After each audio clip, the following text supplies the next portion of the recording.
And welcome to episode 11 of Beyond the Finish Line with Joe Harden of the Everyday Athlete Podcast Network. Today we have none other than Jennifer Goins.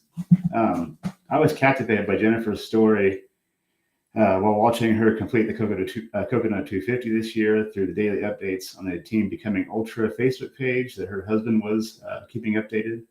And I was also really inspired by her story, and I knew I had to get to know, I had to get Jennifer on the pod someday. And then I heard her on Chris and Carly's podcast, becoming my first Ultra Pod. And then I just really loved her story so much. And I'm so stoked to have this chance to chat with Jennifer and get to know her. And also, please feel free to submit comments and questions for Jennifer during the pod, and we'll get through those throughout the episode. And also, if you're digging the pod, please head to the Everyday Athlete Podcast Network, wherever you get your podcasts. Please rate, subscribe, review, share the pod. We can't do this without your support, and we appreciate it. And there's an excellent community of other podcasters on there. There's 7 different excellent shows on there with fantastic content coming out almost every single day, every single week. So without further ado, let's bring Jennifer forward for this great chat.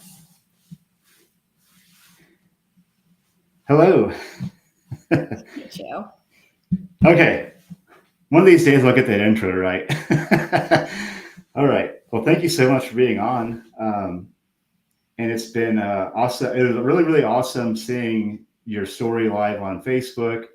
Your husband, David, was updating it, and I was glued to it. I know there was a bunch of us on Team BU that were watching it. And then I heard you on Chris and Carly's podcast. They're the greatest. So I knew I had to have you on the podcast. So I say we just jump in the deep end of this. And who is Jennifer Goins? Well, right, big question, right? I know, right? It's one of those things, right? You never think of like answering that question like in the third person. But I'm a wife and mother. Like obviously, you talked about how like my husband was sharing all the details. I think being a wife is one of like my greatest gifts. Like my husband's one of my biggest supporters, and we really do enjoy supporting each other in this adventure. That's how we met Chris and Carly. Like my husband Dave and I were both on season 10 of the Becoming Ultra podcast together. We were their first couple. I'm a mom. My husband and I share 7 kids between the two of us. We have a wonderful blended family, and then we have we've got 6 or 5 grandkids. So we just added a new one to the mix. So it's just a ton of fun. I also work a full-time job. So I'm just kind of like, you, right? Working a full-time job, doing crazy things and going on adventures. That's amazing. Yeah, you certainly sounds like you wear a lot of hats. That's a big family too, but that's a ton of fun actually. But I'm a father too. I've got 2, not quite as big, but it's one of my favorite things I do. It's one of the best gifts, right? Just like you said. So if you wouldn't mind, can we kind of go through, I want to talk about running first, I guess, for a little bit. Let's talk about your running journey. Like, where did this all start? I mean, I know I touched on Cocodona 250, but obviously that, that story goes much deeper than just Cocodona. And maybe run us through like where your running journey began. So I discovered running in late 2017. I was traveling a ton for work. Typically, I was getting off the plane and we were going to my husband and I would go to a local brewery. And the owner of the local brewery was training for her first marathon. And so just joking around one day, she was training for a Disney marathon. And I was like, I should come with you. And like, she invited me to come along. I watched her cross the finish line that January, and I was like instantly just hooked. And so I ran my first 5K literally early in January of 2018, and then just kind of, just got hooked on it, right? Like I wanted all of like the shiny little medals, like every weekend was a new race, and kind of did that for probably a couple of years. Like I ran my first half marathon later on that year, and then just kind of kept running. Early in 2021, I ran my first marathon, and that was really where like the chaos of all of this fun is kind of transpired. So like 2021 ran my first marathon, downhill road race, Mount Lemmon down in southern Tucson, which is just an absolutely like our favorite spot to go and kind of take a day trip. And then just my husband discovered the Becoming Ultra podcast, and that's where we decided to run our first ultra. Ran that first ultra in October of 2021, the day after our 10-year wedding anniversary. The following month ran a 50 miler, which we crossed hand in hand over the finish line 8 minutes before the cutoff, and found out that I had fractured my foot that race. While still in a boot in January, signed up for my first 100 miler and ran Javelina that following October. Just after Javelina, decided, okay, that was fun. Didn't die. What's next? I had always that was when like the whole Cocodona like big thing had been happening. I live in Arizona, and so I was like, oh, I want to do that. And that was the first year that they announced the Sedona Canyons 125. So I sent a message to my coach and was like, hey, what do you think? And she was like, well, as long as you're going to run Cocodona, go ahead and sign up. So following year, I ran 125. And then this year, here I am. I completed the Cocodona 250 in May of this year. So it's been a wild, very fast ride. But it's been fun. It's been one of those things where I've literally looked at every race and was like, okay, that was hard, but didn't die. What's next? That's been the way that my journey has gone.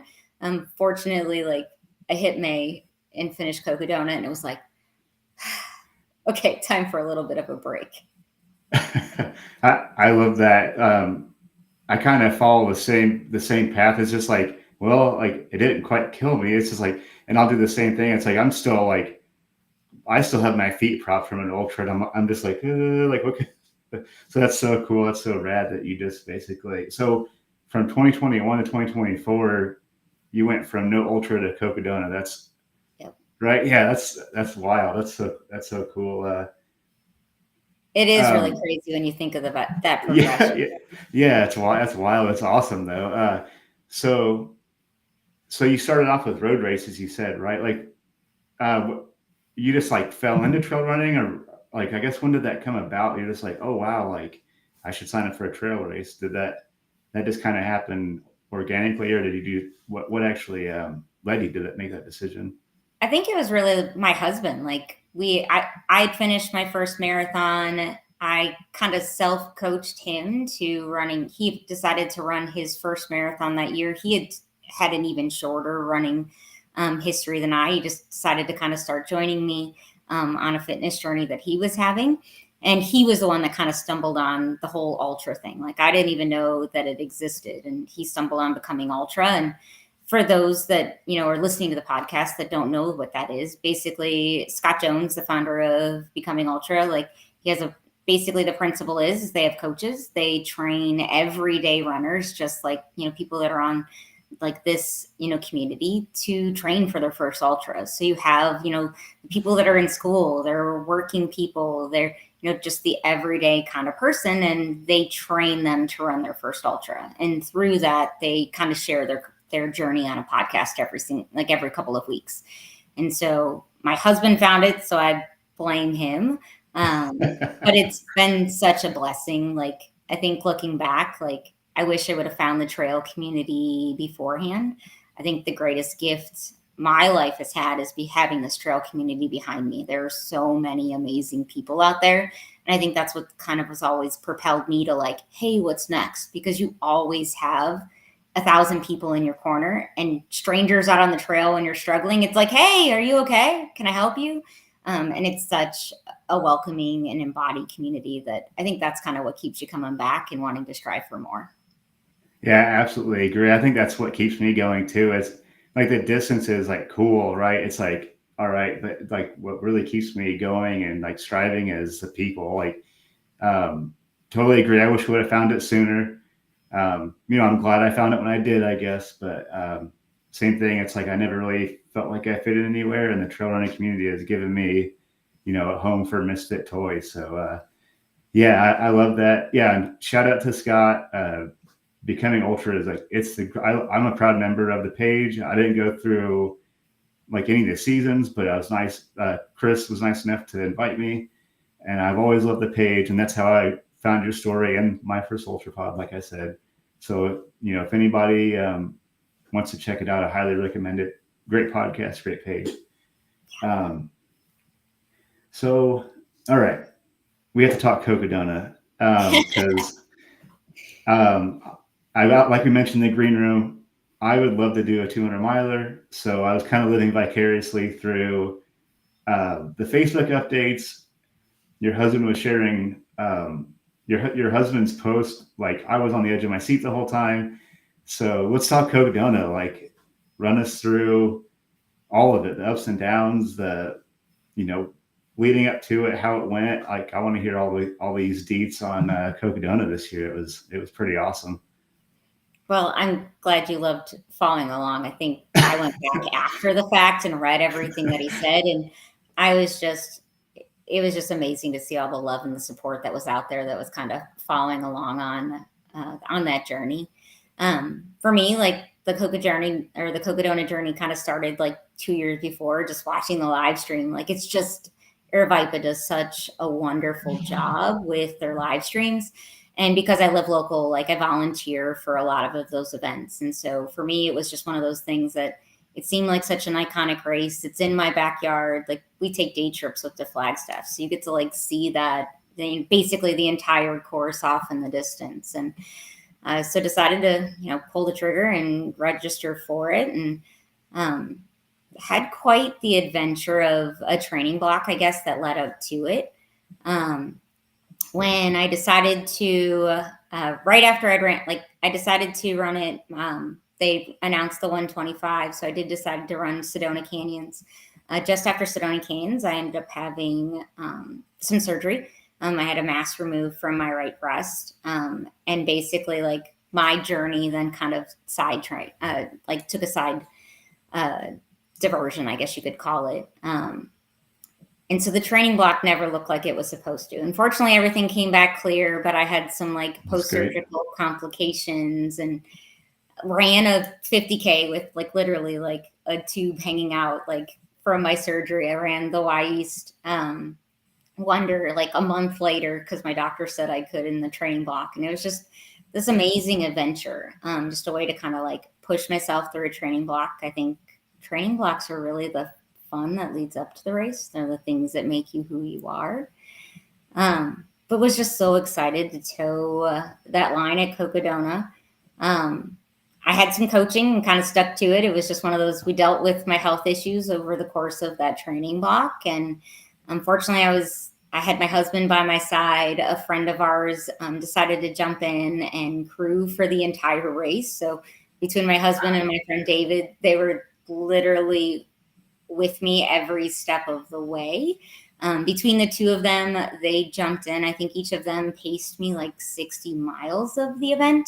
And then I was fortunate enough to have two other friends jump in and pace me for two other segments as well. So for the most part, when I could have a pacer for the event, I did have someone alongside of me, with the exception of one block in the middle of it that I guess like we can kind of talk about like the whole journey, where I really just decided I needed a break and I had to get my head right and be alone in order to figure that out. So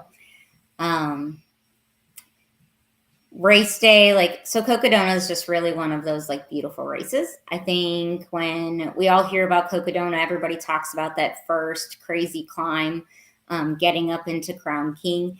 And that climb is everything that everyone says it is. It's hard and it's exposed. But I had done it as a training run. Like they have a race or they have a run about a month before. And so I was able to do that. And I met a bunch of really great people during that training run and was able to kind of start with them during that race. And so it was everything that it was supposed to be. It was hard. It was brutal. But really, like after that, like the race was so much more than what I ever expected to be. By the time I got into Crown King, I had already just started to get some blisters in spots that I'd never gotten blisters before. And so for me, like that was one of the things that I had to contend with pretty much from the mile 40 or so on. And it was just, they were in a spot that I wasn't used to getting them. Typically as a runner, I'll get blisters on the sides of my feet. I got them in the pads of my feet. And needless to say, like by the end of Cocodona, like I pretty much lost the entire bottoms of my feet, Oh, wow. which was really, really, really challenging. But most people don't talk about that climb after you leave, or like after you leave Crown King. And it was so hard. Like it was probably the second hardest part of their actual race, because you're alone and you're in the dark and you're tired because it's like the first night you've just done this crazy, crazy climb.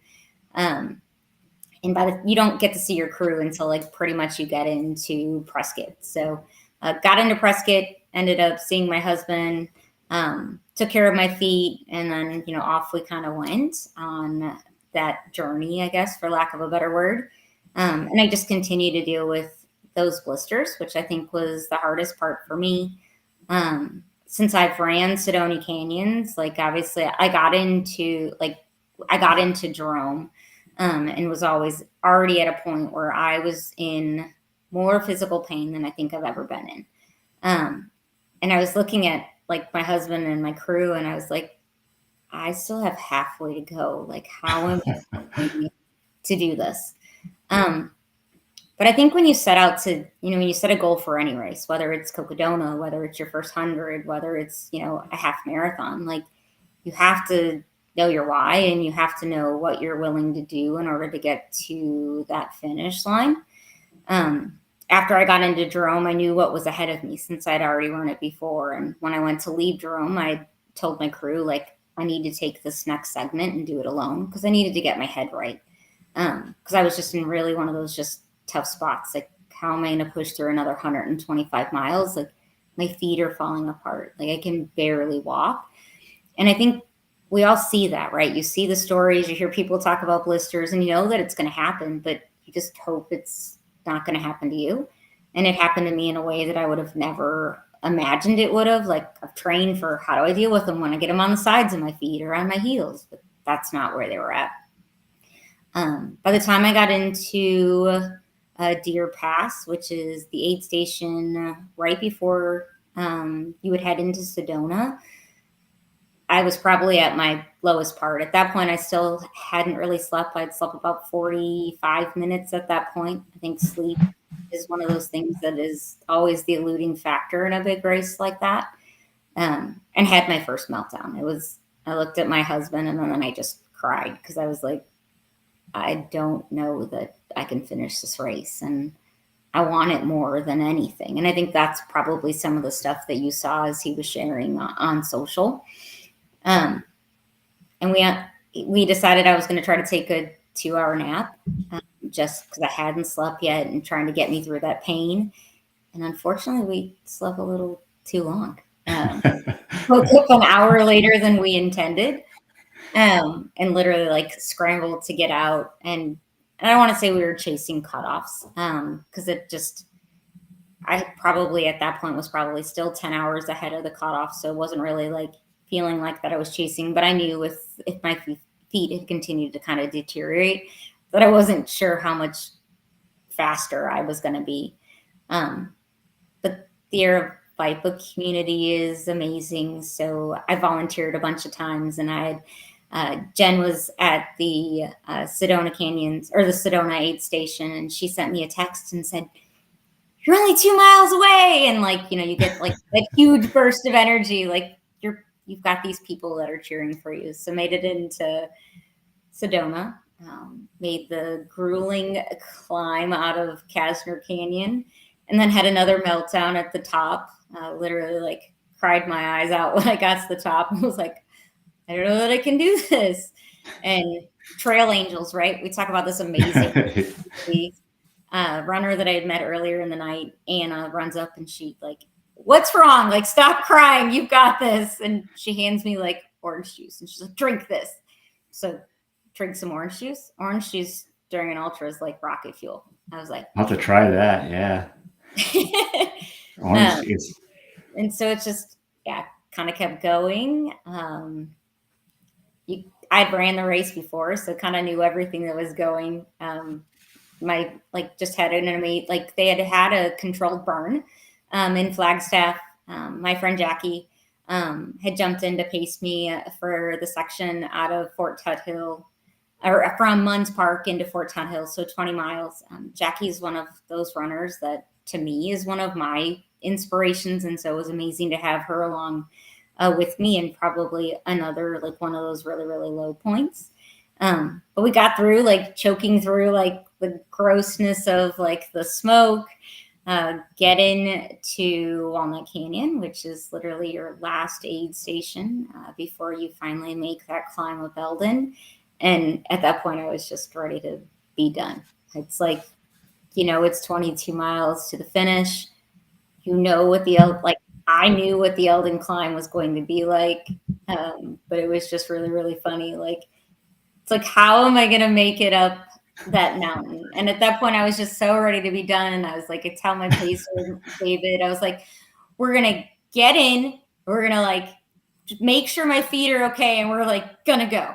And so I think there were literally sections on the climb up Eldon that I was literally like crawling because I was so tired. At that point, I'd slept, I think, 5.5 hours total. And I was like, my feet hurt. My legs hurt. This is evil. Why do they make you climb 200 feet over 2.5 miles, less than 10 miles before the finish? But we get to the top, and for anyone that runs or just wants to run Cocodona, like literally, it's like the best like aid station 8 miles before the finish. Like Pete Mortimer like cooks all the meats, and there's all kinds of fun. Like, don't sit down and stay like I did. Literally, like we sat and we had the most amazing food, and we like chugged a beer together, and then off we went 8 miles to the finish line. And finished somewhere around like 3:00 in the morning. I finished in, I think, just 1:18:12, I think was what my finish time was. So there's 125 hours to finish Cocodona. So I truly like embraced the entire Cocodona experience. But it's such a beautiful and amazing race. And so anyone that's looking for like a really fun challenge and just wants to go out there and experience Arizona for everything that it can offer, like just do it. And don't wait, because like literally now, like I think the race sold out for next year within like 2 weeks. Oh wow. I think you're certainly not hurting my curiosity with it. Like now I really want to do it. So it's like, oh wow, it's like you said, it's like, wow, that sounds really intense, but it's like, oh wow, I kind of want to take the plunge. Oh yeah, Jason B says he had vegan bratwurst and chocolate cake that aid station. That sounds kind of amazing, actually. So two things I want to ask. First, how are you dealing with your feet? Because you said the whole bottom of your foot was coming off. What were you doing? Like just taking it, or? They are doing much better. Like it probably took about a month and a half before my feet had kind of healed. During my training block, like I had done a bunch of races to kind of just build up to Cocodona. I had signed up to run a Coldwater, which takes place in January. And during that race, I'd had an intense amount of foot pain and decided to drop right around the 100K mark. Had saw a doctor just after that and was then diagnosed with a condition in my feet, the sesamoids. So it's like the bones that are on like the side of like the joint that are in your toes. Apparently mine have never like fused properly. So I didn't actually re-break my foot like I had done, after the 50 miler. And so basically my doctor was like, well, we can do one of two things. Like when you have sesamoiditis, it's inflammation. Your feet are always going to hurt. He's like, but you're a runner and I'm not going to tell you not to run. So we can, try some orthotics. We can try a cortisone shot every once in a while. And that's what we can do to kind of like help combat that. So I think for me, like the hardest part post Cocodona was allowing my feet to heal because of those where I'd gotten the injection. Basically that entire part of my foot, the middle was missing. And then I'd also gotten some very like bad blisters on the side where they'd given me my injection, because obviously the injection adds more fluid into your skin. So I think for me, like if I ever decide to go that route again, I'll space it out a little bit like farther from actual race day. They're finally getting back to looking like normal feet again. If any trail runner can say that they have that look normal. Yeah. I don't know. I don't run 200 miles, and sometimes I'm just like, are these really my feet now? Like, is this my new normal? I guess. But I haven't gone for a pedicure since I've started running. Like, people look at your feet and they're like, "Oh my God, wait, what?" Not to be a foot model for sure, but lost a couple of toenails. I think that's pretty normal. But I think we learn, like, we lose those when you run a 50K, a 50 mile, or a marathon, whatever. So overall, my feet are feeling good. I'll have to figure out what that looks like as I continue to try to build up mileage again, because I don't know what that's going to look like. I haven't recovered very well, I guess, for lack of a better word. Cocodona, for lack of a better word, like, I finished and I felt broken. I think I shared a little of that when I was on the My First Ultra podcast with Chris and Carly. They had kind of said, hey, like, they reached out and said, hey, will you come on and talk to us about Cocodona? And at first I told Chris no. And I said, nah, I'm really in a bad headspace. I'm not sure that I'm ready to come and share. But because of the amount of pain that I had actually had to, like, push through in order to find that finish line, I really had just kind of disconnected mentally. And so it was really, really, I think for me, like, it wasn't Cocodona and, like, recovering from it really wasn't my feet that I had to recover from. It was figuring out where I was at from a mental headspace, and how to navigate through that new chapter. I think plenty of us, like, we do these hard things or we set these big goals and you finish that epic event and you feel a little lost, right? Like, you get that little bit of, like, depression. You're like, what's next? And this was very, very different for me. When I talked with Chris and Carly, I told them, I've got a therapy session set up next week. And it just happened to be, like, mental health month that month. And so it was just really kind of a great way to kind of advocate for just mental health. If you feel like you're in a weird spot and it doesn't feel like the normal post-race blues, seek a little bit of help. I felt empty, like, when I was done. Like, people would be like, oh my God, you just did this cool epic thing. And I'd be like, yay. Sure, I ran 250 miles. And so, like, when you're just like, yeah, like, that's not normal. So I kind of talked to a therapist and kind of worked through what that was going to look like for me. And so figuring out how to navigate what that looked like for me post Cocodona is kind of where I'm at now, and just kind of figuring out what's next. And I'm back to figuring out, like, finding that joy of running again. Cocodona was everything that I wanted it to be. And just kind of threw me for a curveball. Cause for me, like, I told my crew, like, I want that finish line more than I want anything else. And I didn't care whether I was going to have to crawl to get there. Like, I was going to keep moving until I missed a cutoff. And I couldn't move anymore. It didn't matter whether something was broken and I was bleeding or whatever the case may be. I wanted that finish line more than anything else. But unfortunately, like, in order to get there, I put up a wall where I disconnected mentally and really stayed pretty disconnected even from my friends and family for probably about a month after that. So I think I haven't really shared that in a public forum as of yet. And I think it's important to share because I can't imagine that I'm the only one that's gone through that. But it's fun, right? Like, we love doing these hard things. And now as I look forward, because typically everybody's like, okay, like, they were used to it with me. Ran a 50K, ran a 50 miler, ran a 100 miler, ran 125, ran 250. What's next? And what's next looks a little different for me now. And that's okay. It doesn't have to be some big, huge, crazy, scary goal. It can just about being happy. Yeah, I absolutely. Well, something you said on Chris and Carly's podcast and just now resonated with me, because I suffer from the same thing. It's like during, like, the training, like the event, I kind of, like, dissociate from what's happening. And that was kind of something that I used as, like, a tool in, previously growing up to, like, escape traumas and stuff.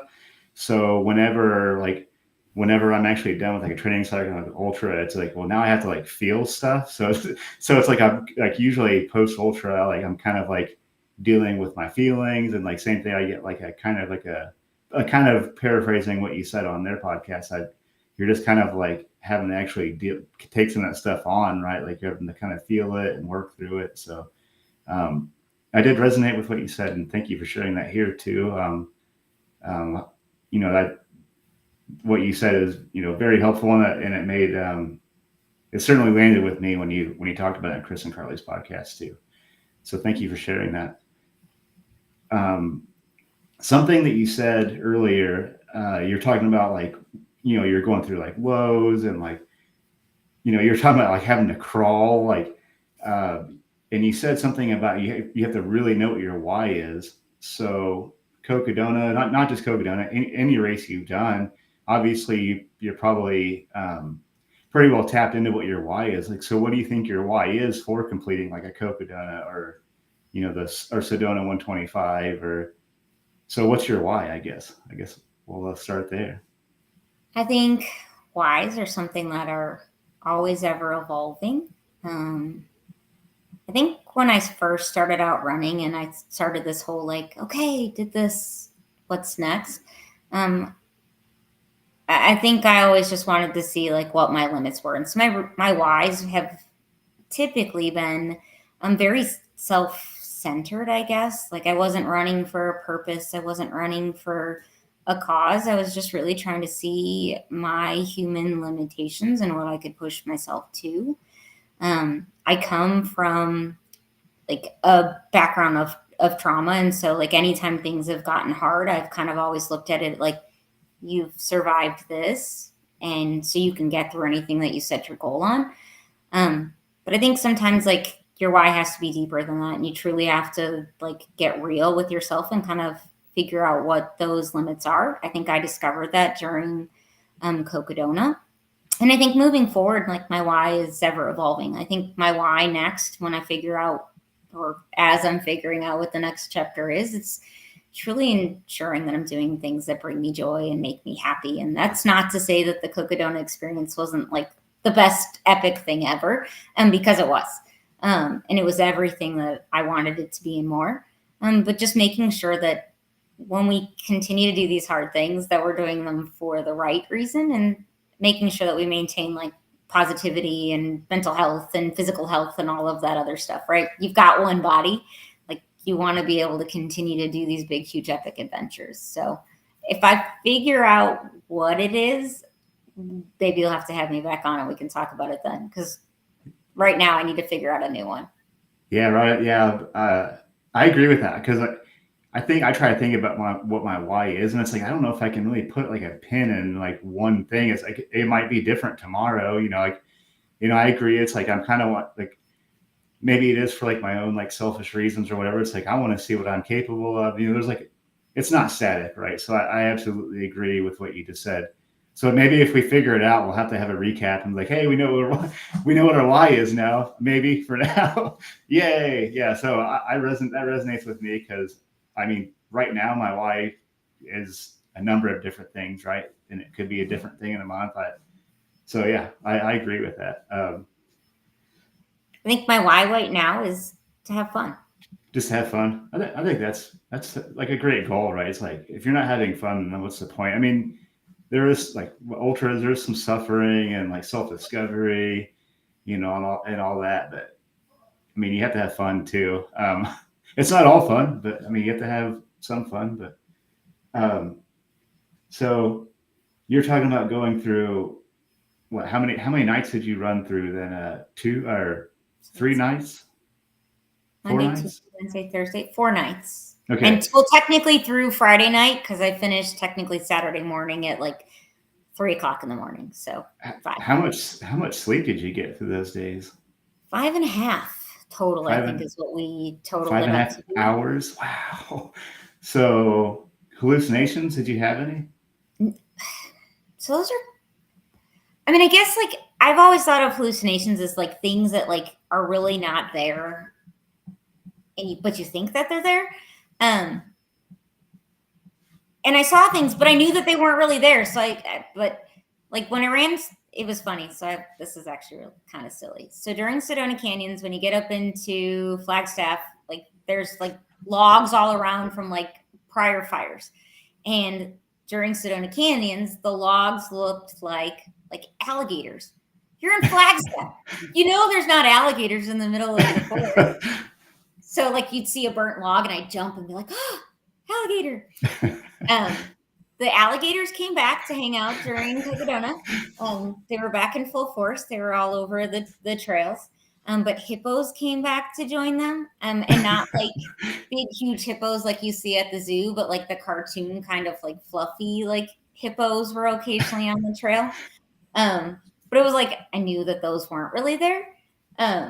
When Jackie and I were coming out of like the burn area, the sun was just about to come up as we were getting into Fort Tuthill, and you like are looking through like the haze and the sun is coming up, and I kid you not, like I think back to like the early 80s and like the Marlboro like smoking commercials, and like the guys like leaned up against the tree, but instead of him smoking it like cowboy hat and all, and he's got like a heart like banner. And I don't know what it says, but he's just like leaning against a tree. And I was like, wait, that guy's not really there. And Jackie's like, what? And I was like, yeah. So it was like, I guess those were the only like fun. I didn't, hallucinations. I didn't have any. I wasn't like talking to anyone or anything else like that. I think I was always cognizant enough to know, like, okay, that's not really there. Just my eyes playing tricks on me for a brief moment because I'm tired. It's always weird what like your brain puts together. I think there were like eyes and flowers occasionally, like my own Alice in Wonderland experience, but nothing super crazy, I guess. Hippos and alligators are kind of crazy. Half the cast of Madagascar and the Marlboro Man. And so you shared yours. I'll share mine. I had my first hallucination at 100K. So I get mine early, I guess, but I did a 7:00 start time 100K this last June, and I didn't really sleep leading up. I had to go to work and get my stuff ready and go to this thing, and I lost part of, like, I had a belt light and a headlamp, and I lost my belt light at like 2 a.m. So all I had was just this like yellow hued headlamp. And I lost like all my depth perception. I was like kind of falling asleep while I was running and like tripping on roots. And I could have swore I saw the Goins fishermen hugging like a big oak tree. So, and I couldn't tell that's when I had Goins fish sticks or even had fish sticks. So I wanted to share mine since you shared yours. So like I knew it wasn't real. Like immediately I was like, wait, that's not happening. But so yeah. Thanks for sharing. Make like a fantastic podcast. Like I know like this channel's got a bunch of those like fun other things. Like right now I'm loving your guys's like the music to listen to. Maybe you guys should like throw on an episode where everybody like sends in all of their fun hallucinations. I think you're onto something. That sounds like a really good idea. Because I hear so many really, really good hallucination stories. So yeah, maybe we'll have to have you pilot that one, but that's a great idea. I'm in. That's great. That's great. So I think you kind of touched on, I have to ask a few more code questions. I'm sorry. It got me. The story was fantastic. I think you kind of touched on like your lows at Cocodona, but was there ever like a moment where you're like, I don't think I'm going to make it? Like, was there ever that time? Did you ever like have that like at any point in time? Heading into Deer Pass. Deer Pass is the aid station right before Sedona, and like at that point I hadn't really slept. I was struggling just to move through that section. I tried to like take a quick little like trail nap because I was literally like falling asleep as I was trying to move. And my feet were like bothering me. And so I think it was just like cumulative fatigue. And that was really where like I had my first real cry because I wanted that finish so badly. And so I really thought at that point I wasn't sure if I could make it. And then I had another moment when I through Walnut, through coming in through Walnut Canyon, like right before you get into that aid station, my husband was pacing me through that section. And we're in the middle of the climb and I was just absolutely spent. And I was really struggling with moving because the amount of pain that I was in. Sorry, like I feel like kind of some of the emotions like come back from it, and it's 5 months, 3 months ago, or whatever it was. And I sat down and I told him like I needed a minute, and at that point I'm a marathon away from the finish line, but I know everything that's coming next, and I wasn't sure that I could continue to like move. Like it was just, how do I continue to like push through this sheer amount of pain? And so I think there I had doubts. I wasn't sure whether, you think about it, like you've already gone 225 miles. How do you not go 25 more? And that was really where I just kind of had to like dig deep. And he gave me my moment. I think that was probably like post Cocodona, going back and reading the way that my husband had shared the journey, was probably one of the most beautiful posts that I think I've ever read. It was raw, and I could see how much pain my husband was going through by having to watch me struggle. And I think that's sometimes one of the things that is maybe the unspoken thing that we don't talk about. We talk about all of us coming up, we're doing these crazy goals, but they also impact our support crew. And so it was definitely the section I think that was hard. Like I had 2 moments that I wasn't sure if I could finish. I was worried about missing cutoffs as I was getting into certain sections. But I was determined to try to get that finish no matter what. And so I was going to keep moving until I missed a cutoff and they told me I couldn't move any farther. So on the other side of that, first of all, you have a great cheerleader with your husband. Like, it's got to be pretty rad. So shout out to David. So on the other side of that, when was the moment when you were just like, okay, I've got this. Like this is going to happen. Like, yeah. The start line. The start line. I love that. I don't even know, like, and really like the start line, and then like there's so much. It really is just so much fun. Like it's hard, and you have all these self-doubts while you're doing it, but like the course is just beautiful, and you start in the low desert and you end up in the mountains, and then you're back down into the valleys, and you get to cross Oak Creek and like this ice cold water before you climb back up Kasner Canyon, and you have the beautiful views of Sedona. It's really just a magical course. And so I think like if anyone's looking for just a magical adventure, it's really like the best thing to do. I'm a huge like, go run Cocodona. Like you could totally do this. Or if you're not ready for the full like 250 experience, sign up for Sedona Canyons, because it's exactly the same sort of thing. You just get to skip the really hard climb at the beginning. Yeah, I've gotten a chance to come out to Arizona 3 or 4 times, and I've always loved. I didn't run out there; it was before I was into running, but I've always loved it out there. So, yeah, I think you've got me for sure. So I know you said you don't really. Maybe you mentioned you don't really know like what's next, but what is next? Like just enjoying kind of like the completion of Cocodona, or do you have like anything else on your radar coming up, or I do. You do? Oh, nice. I do. Cool. So post Cocodona, obviously I worked on kind of dealing with some of those mental health issues that I was having post race. And the therapist that I was seeing kind of challenged me to like get back to my roots and remember why I started running to begin with. And like I made a commitment that I was not going to like impulsively like sign up for a race. And it's really, really hard, right? Because you see all your friends or like you see people that you ran with during Cocodona, and like they're out doing epic adventures, and you're like, wait, why am I just sitting on the couch?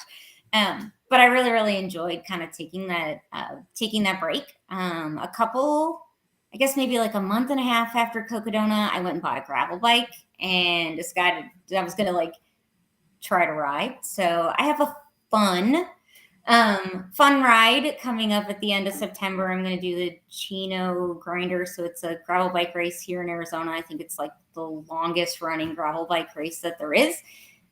Contrary to what most of my friends had said, they were like, wait, are you doing the 100-miler? And I was like, no, just doing the 21-mile fun ride, which I guess in biking is the equivalent of like running the 5K. I don't know, but I'm going to do that for fun.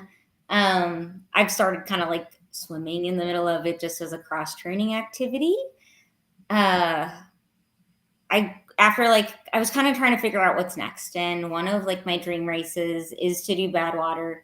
I live in Arizona, so I get to train in the heat. I think that's a goal I've always had, and it's something that I still want to do, but I still need to get 2 more 100-milers underneath my belt before I can even apply. So I can't I'm putting this out in the space. Right now I registered for the lottery for AC 100. Cool. That lottery is next week. I also will obviously take my Cocodona and Javelina lottery tickets and drop them in for Western States, because those are obviously it's an iconic race that I think most of us who have enjoyed trail running actually want to run. So those are currently the 2 races that I think hopefully I get into one. Hopefully not both, like because they're only a week apart, and I don't know that I'm ready to like run 200s back to back. But I think if anyone was gonna like try to do it, it would probably be me, because it'd just be the new like, what's next for Jen? What craziness is she doing next? She's gonna try to run 2 really hard hundreds back to back. But I don't think I'm that lucky. So, but those are kind of the things that I already have scheduled. I'm going to run across the years, which is another Aravaipa race. Yeah. Going into the new year, I signed up for the 48-hour, which should be fun. I've done a 6, cool. a 12, and a 24-hour timed race. When I ran the 24-hour time race, I was miserable and said I would never do one ever again. So I'm not quite sure, but I promised like I was going to do something fun, and it seems like a fun way to kind of push myself to a limit again, but also I can run 1 lap or I can run 150. Like, we'll see. So, yeah. And if I don't get in either of those 2 races, one's in July, I think one's in the last week in July, one's in the first week in August. I'm debating whether I want to sign up for either the Mogollon Monster or the Tunnel Hill 100. So I just need to figure out whether I want to do some mountain climbing or fast and flat. So wow. Fun things to come. And then I think the 2024 right now. So 2026, because I'm kind of enjoying this whole like bike and swimming cross training. I think a friend of mine and I are going to maybe try to do a half Ironman in like Hawaii for my 45th birthday. So more to come of crazy adventures in the life of Jennifer Goins, right? That sounds amazing. Tunnel Hill was, I almost signed up for that for my first 100, but it's always been on my radar. And I've been wanting to like dabble in gravel bike racing too. So it'd be kind of cool to see, maybe I can kind of see what you're up to and see how much fun it looks. Maybe that'll help sway my decision. I like cycling too. So gravel bike's been kind of been something I've been kind of lurking mostly on social media, but I think I want to also give that a try too. That's awesome. Across the years, Om Gandhi, the co-host of Watching Your Buds, he did it last year, so that's cool. He said it was really, really fun, and I like loop courses too. I've done some 24-hour stuff, and that'll be fun too. Yeah, that cool. was your last race a couple of weekends ago, right? Yeah, I did it. Well, I did a backyard, and then before that was a 24-hour, but. It was weird. It's hard. It's like you said, it's like you're kind of left to your own devices on how many loops you want to do. So it's something else, right? So cool. I guess I have a question, maybe for me, because I'm, like I said, 200 mile has been something I've been kind of watching. Anybody else is 200 mile curious? Like, do you have any advice? Other than maybe just go, right? Maybe advice for me or anybody else that wants to do 200 milers, because I'd like to hear that. Well, my advice is really going to be, if you are thinking about it and you're curious, like literally, like just go. Just sign up, right? Really, like rip off the Band-Aid, sign up to do it. Make sure you put in the work, right? You can't show up on the start line and be like, hey, I'm here, let me run 200 miles.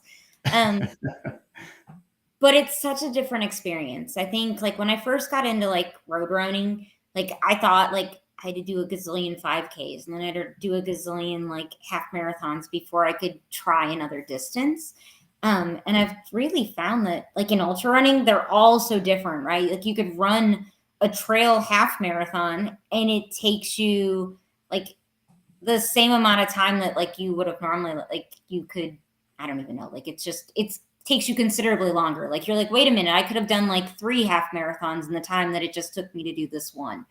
So I would say like just put some work in, like go out and with the only intention of having fun. Like that really was like my Cocodona journey. It was really about having fun and just exploring all of the beautiful things.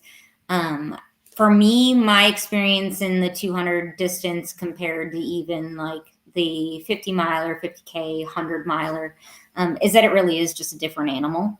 I'm not an elite runner. I'm a back of the packer. And so the 250 experience was a lot of like running and hiking and walking and some thoughts about like rolling around on the ground and like crawling. Fortunately, like it really never got that bad.